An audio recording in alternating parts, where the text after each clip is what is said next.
See, it says in Hebrews chapter 6 इब्रानियों के किताब 6 अध्याय में लिखा है about people who are born again. जो उधार पाए हुए लोगों के बारे में। Hebrews chapter 6. इब्रानियों 6 अध्याय।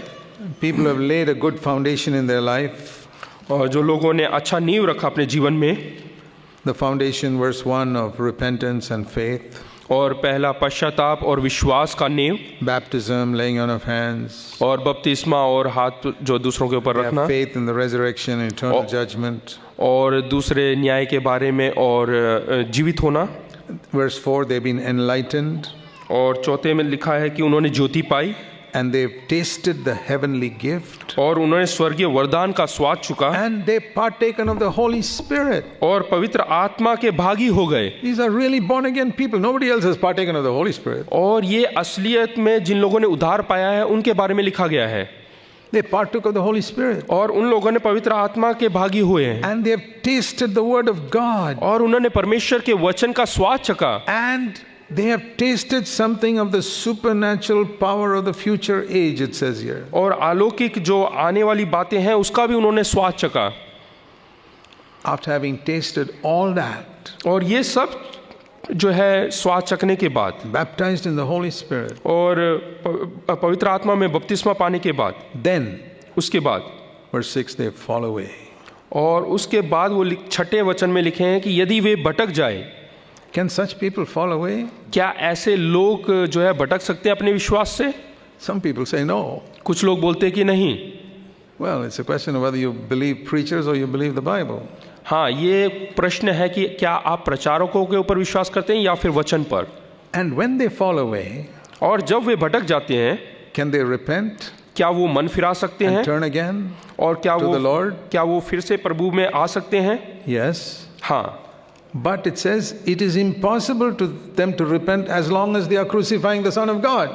लेकिन यहाँ पे लिखा है कि ये असंभव है जब तक वो जो है पुत्र को क्रूस पर चढ़ाते रहेंगे। That's the meaning of that verse. As long as they are crucifying the Son of God, they cannot repent. जब तक वो पुत्र को क्रूस पर चढ़ाते रहेंगे उस समय तक मन फिराना मुश्किल का काम है।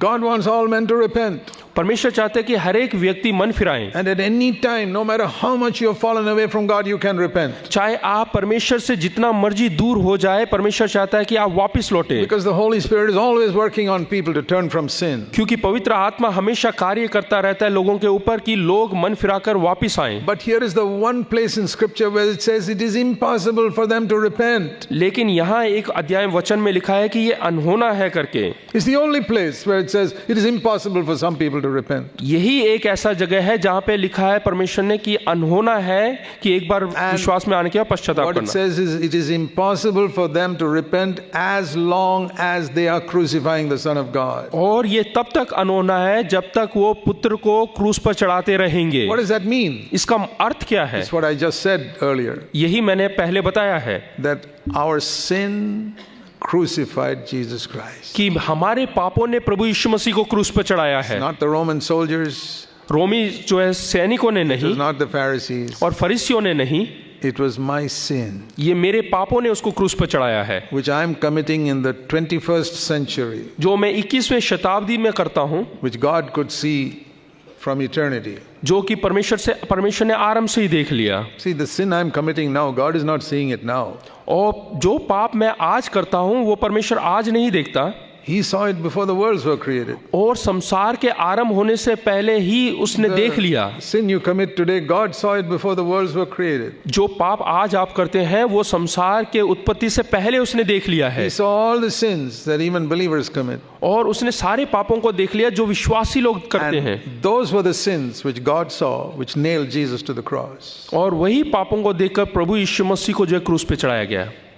You know how the Pharisees taunted him, if you're the Son of God, come down from the cross. किस प्रकार से फरीसियों ने प्रभु यीशु मसीह को देखकर मजाक उठाया, अगर जो तू परमेश्वर का पुत्र है तो क्रूस से नीचे उतर कर आ। They were blind. वो अंधे लोग थे। They thought with those nails nobody can come down. और वो ऐसे सोचते हैं कि कील टुके हुए हैं इसलिए वो वापस नीचे उतर कर नहीं आ सकते। Those nails could never hold him. They didn't know that. वो जो कील है वो किसी को रोक नहीं सकता करके वो नहीं जानते। What they could not see is that my sin was there holding him to the cross. और जो वो देख नहीं पा रहे थे वो ये है कि मेरे पाप, जो कि मेरे पापों की वजह से वो वहां पे टंगा हुआ था। The day you see that, और जिस दिन आप ये देख लेंगे, it will completely change your attitude to sin like it changed my attitude. और उसी प्रकार से जो है आपके मनोभाव को बदल देगा जिस प्रकार से मेरे अंदर के मनोभाव को, विचारों को बदला था। I was born again and a believer for 16 years before I realized these truths. और मैं विश्वासी था और 16 साल से विश्वास का जीवन जी रहा था जब ये सच्चाई को समझने से पहले। All I knew is like most believers, my sins are forgiven, I'm on my way to heaven. और सब विश्वासी जैसे विश्वास करते हैं वैसे कि मेरे सारे पाप क्षमा हो गए और मैं स्वर्ग की मार्ग की ओर हूं। I lived this endless cycle of sinning, repenting, forgiven, sinning, repenting, forgiven, again and again and again. और मैं उस पहिए की तरह जीवन जी रहा था कि मैं पाप करता था, फिर मन फिराता था, फिर मैं वापस आता था, फिर पाप करता था।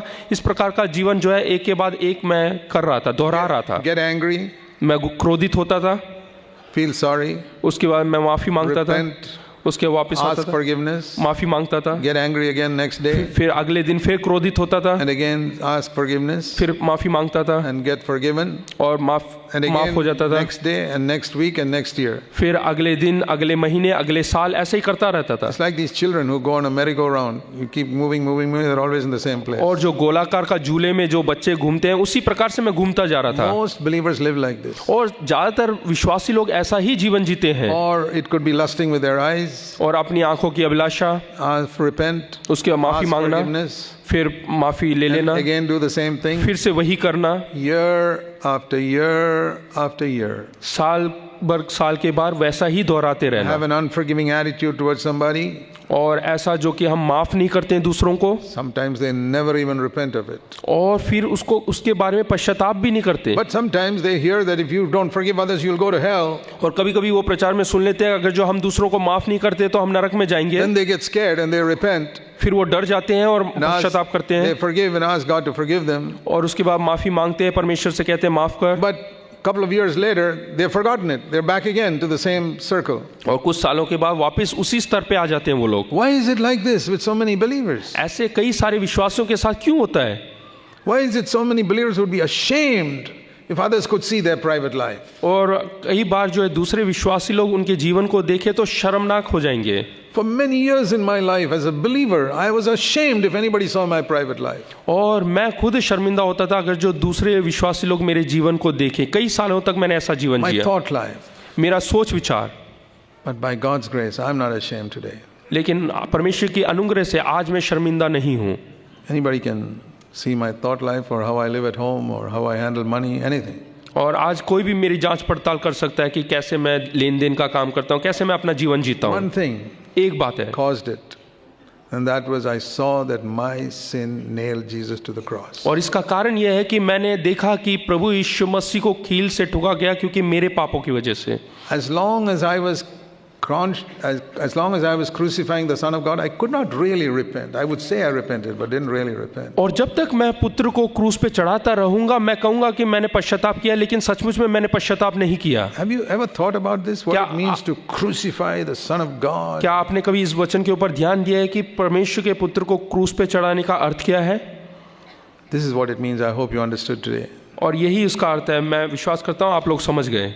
See Hebrews chapter 10. इब्रानियों 10,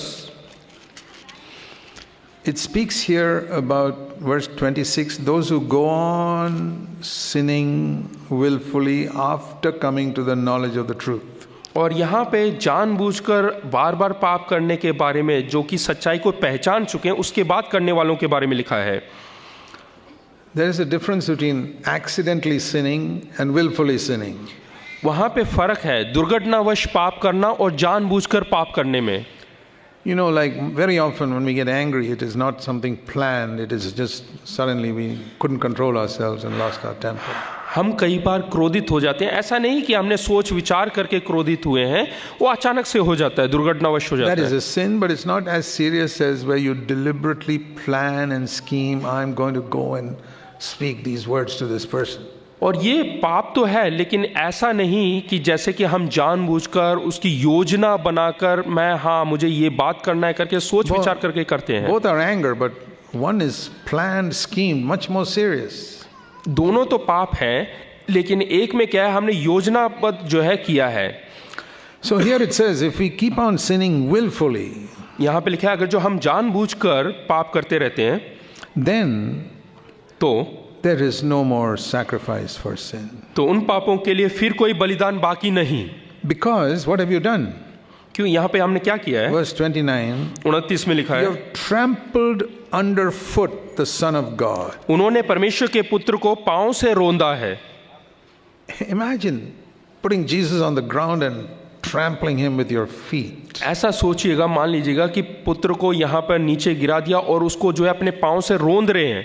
Jesus, Yeshu Masih, would you ever think of trampling Jesus under your feet? क्या आप कभी सोच सकते हैं कि पुत्र को, परमेश्वर को, प्रभु यीशु मसीह को अपने पांव के तले रोंदना? You say, oh, I'll never do that. हम बोलेंगे नहीं, मैं ऐसा नहीं कर सकता। But it says that's what you do when you sin willfully. और यहाँ पर वही चीज लिखा है, जब आप जानबूझकर पाप करते हैं तो ऐसा ही करते हैं। Not when you sin accidentally. That's, like accidentally you step on somebody's foot. जब आप दुर्घटनावश कर देते हैं, किसी के अचानक से किसी के पाँव के ऊपर पाँव रख देते हैं, ऐसा नहीं। There is a difference between accidental sin and willful sin. वहाँ पे भिन्नता है दुर्घटनावश पाप करना और जानबूझकर पाप करने में। Very serious to sin willfully. और बहुत ही भयंकर है हम अगर जो जानबूझकर पाप करते हैं, scheme and plan and go and sin. योजना बनाकर जाकर पाप करना। That's like scheming and planning a murder and going and killing somebody. इसका अर्थ है कि हम योजना बनाकर किसी का खून करने जा रहे हैं। It's very different from if you're accidentally run over somebody in the road and he dies. और कई बार सड़क पे दुर्घटनावश किसी के ऊपर हम गाड़ी चला लेते हैं और वो मर जाता है। I mean, that's terrible, but it's not a deliberate murder. वो भी भयंकर है, लेकिन वो हमने जानबूझकर खून नहीं किया। But there's a lot of difference between the two. इन दोनों में बहुत भिन्नता है। And that's the difference between accidentally doing something and deliberately planning and scheming to hurt someone. यही भिन्नता है, हम जानबूझकर करना और अनजाने में दुर्घटनावश जो है हम कर देते हैं। I hope you understand the seriousness of this. मैं सोचता हूँ कि आप लोगों को समझ में आया इसकी भयंकरता।